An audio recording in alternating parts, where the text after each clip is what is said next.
నమస్కారం. ఆ పసిపిల్లల ప్రపంచం ఎంత అద్భుతంగా ఉంటుందో కదా! ఈరోజు మన లోతైన చర్చలో అంగన్వాడీ ఉపాధ్యాయుల కోసం ఒక ఎంతో సరదాయిన అంతే ముఖ్యమైన ఆటను పంచుకోబోతున్నాం. ఈ చిన్ని ఆటల ద్వారానే వాళ్ళ భవిష్యత్తుకు బలమైన పునాది పడుతుంది. అక్షరాలా నిజం. పిల్లలు తమ చిన్ని చేతులతో ప్రతి వస్తువును తాకి ఇది ఏమిటి అని ఆశ్చర్యంగా చూస్తున్నప్పుడు వాళ్ల మెదడు ఎంత వేగంగా ఎదుగుతుందో తెలుసుకుంటే మనం నిజంగా ఆశ్చర్యపోతాం. అవును. ఆ స్పర్శ ద్వారా చుట్టూ ఉన్న ప్రపంచాన్ని వాళ్ళు ఎలా అర్థం చేసుకుంటారో ఇవాళ మనం వివరంగా మాట్లాడుకుందాం. ఇక్కడ ముందుగా మనం సాధించాల్సిన సామర్థ్యాల గురించి చెప్పుకోవాలి కదా. అవును, ఖచ్చితంగా. సాధించాల్సిన సామర్థ్యాలు చాలా స్పష్టంగా ఉన్నాయి.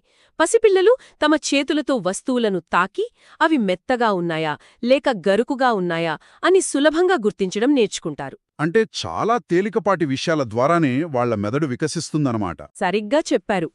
మెదడు ఎదుగుదల అనగానే ఒక అద్భుతమైన విషయం గుర్తుకొస్తోంది.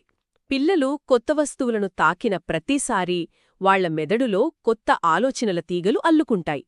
ఆహా, భలే చెప్పారు. అంటే ఆ స్పర్శ ద్వారా వాళ్లకి ప్రపంచం ఎలా ఉంటుందో నెమ్మదిగా అర్థమవుతోంది.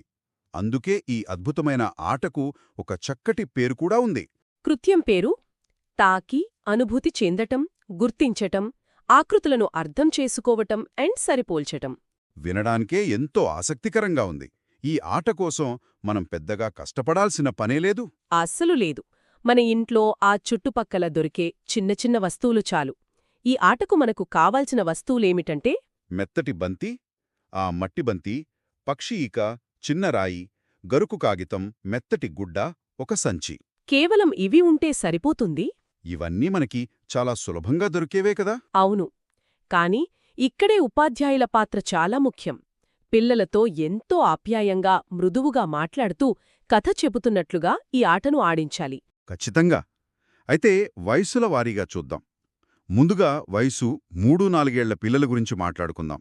వాళ్లతో ఈ ఆట ఎలా మొదలుపెట్టొచ్చు? ఆ చిన్ని పిల్లలకైతే ముందుగా ఒక సంచిలో ఈ వస్తువులన్నీ వెయ్యాలి. తరువాత పిల్లలను తమ చేతులు నెమ్మదిగా లోపల పెట్టి ఆ వస్తువులను పట్టుకోమని చెప్పాలి.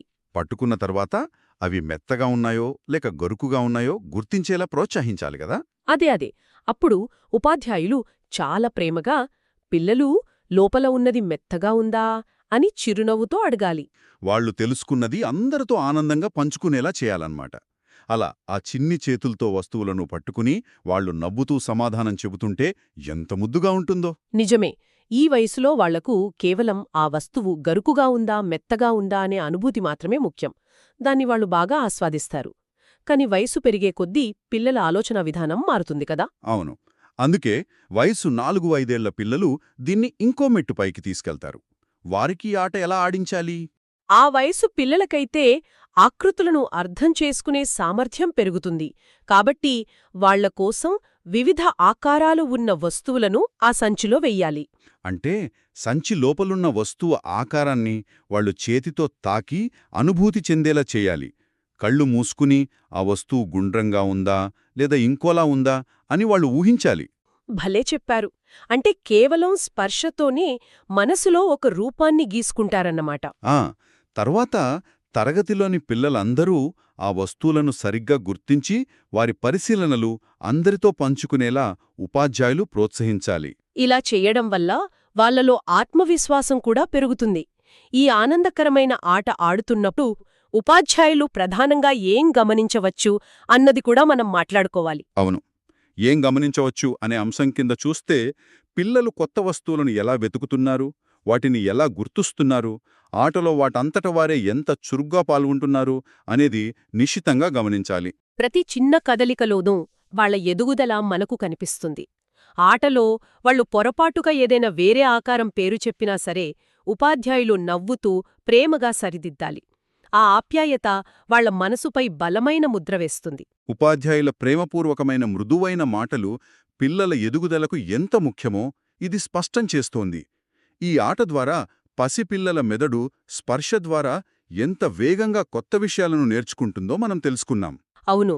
ఉపాధ్యాయులు తమ తరగతి గదిలో ఈ మాయను సృష్టించడం నిజంగా గొప్ప విషయం.